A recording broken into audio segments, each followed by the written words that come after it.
اولا صباح الخير. ثانيا تخيلوا كده الخناقه دي في الساحل بين زوجات راجل بيلقبوه بالعميد، اسطوره الكره المصريه والمدير الفني لمنتخب مصر. العميد بيقع من طوله في نص الخناقه وبينتقل للمستشفى. ايه اللي وصل الراجل القوي الحمش ده اللي كان بيرهب الخصوم في قلب الملاعب انه يبقى حديث الساعه على السوشيال ميديا بسبب خناقات عائليه بقت على الملأ؟ حسام حسن اللي كان على مدار تاريخه كان مصدر لنا انه راجل حمش وعصبي وشديد قوي قوي قوي، لكن اللي ظهر لنا دلوقتي شخص كاجوال متصابي، شخص من ايجيبت، والستات دايره تهزق وتهين فيه وفي تاريخه. العميد اللي كان الاولى يكون عميد في بيته بدل من الفضايح دي كلها اصلا اللي بقت على الملأ. اهلا بك عزيزي المستمع في مصر اللي اتحولت ايجيبت، والراجل اللي عامل راجل وهو في الاصل حسام حسن.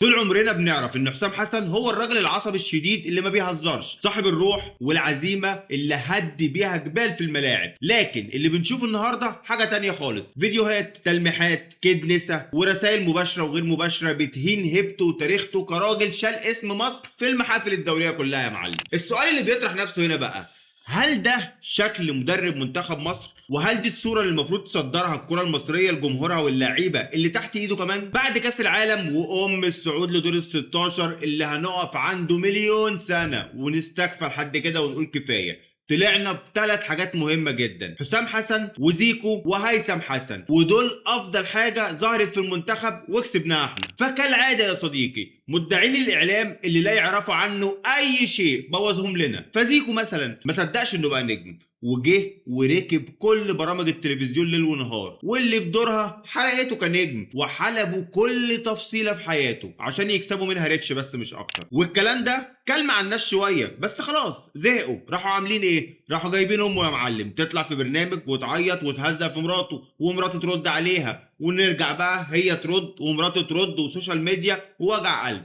دي بقى اسمها خناقات كدنسة، عشان التحابيس والمشاكل العائلية هي اللي الناس بتحب تشوفها يا صديقي، وبالتالي بوظوا لنا اول نموذج طلعنا بيه في كاس العالم. على طول راحوا داخلين على النموذج التاني وهو حسام حسن. قصة حسام حسن والمشاكل العائلية اللي طلعت للعلن مش مجرد قصة عابرة، لا دي اعراض لمرض طافح في الرياضه المصريه اسمه سبوبه الريتش. الاعلام والسوشيال ميديا لما بيلاقوا نجم في الضوء بدل ما يحافظوا عليه وعلى تركيزه وهيبته يبداوا يحلبوا في كل تفصيله في حياته الشخصيه. البرامج والبودكاست كلها بتركب الترند وبتفتح ابواب البيوت على المشاع علشان التحابيس والمشاكل العائليه هي اللي بتجيب عدد مشاهدات، والنتيجه النجم بيتحرق بسرعه الصاروخ لانه استكفى اعلاميا وخسر هيبته وشغف اصلا الكوره وحبه للكوره خلاص ما بقاش جوه الملعب بقى بره. وافتكروا معايا كده يا معلم في 2018 لما محمد صلاح طلع واتكلم عن المعسكر والمنتخب والاحترافيه والمنتاليتي والعقليه وكل الكلام ده كله، الناس وقتها زعلت جدا جدا جدا وانتقادات بقى من اللي قلبك يحبها، وطبعا الجمهور مشي معاهم وهاتك يا سف على احسن لاعب في تاريخ مصر بلا نقاش.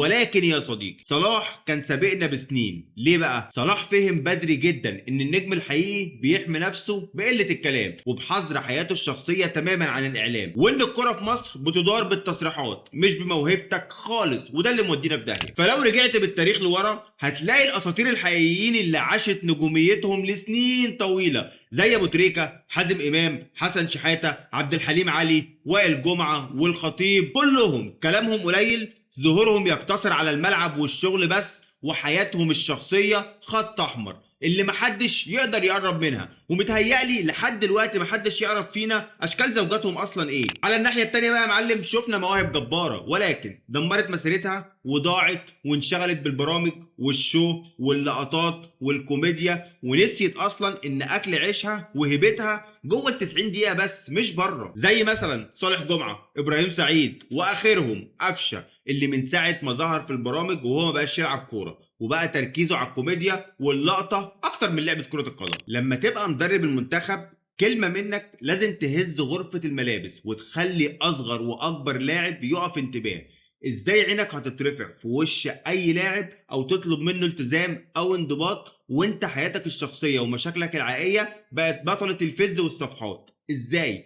ملعون ابو الشو والستات اللي تقل من هيبه الراجل وتاريخه قدام الجمهور واللعيبه. النجاح التدريبي على فكره مش بالتكتيك والشغل داخل الملعب بس، لا، النجاح هو قدرتك على اداره شخصيتك وحياتك وتفرض احترامك قبل ما تدرب 11 لاعب في اي مباراه. وبالمناسبه ده اللي بيخلي اي لاعب عنده عقليه احترافيه ما بيطلعش في الاعلام، لانه فاهم ان سبوبه وما بيردش او يتكلم كتير في الاعلام اصلا. وده اللي خلى لاعب مثلا صغير زي حمزه عبد الكريم ابوه يدير حياته بشكل صح ويرفض ظهوره في اي احتفالات للمنتخب او في اي برامج تلفزيون، برغم ان اتعرض عليه مبالغ كبيره جدا جدا جدا.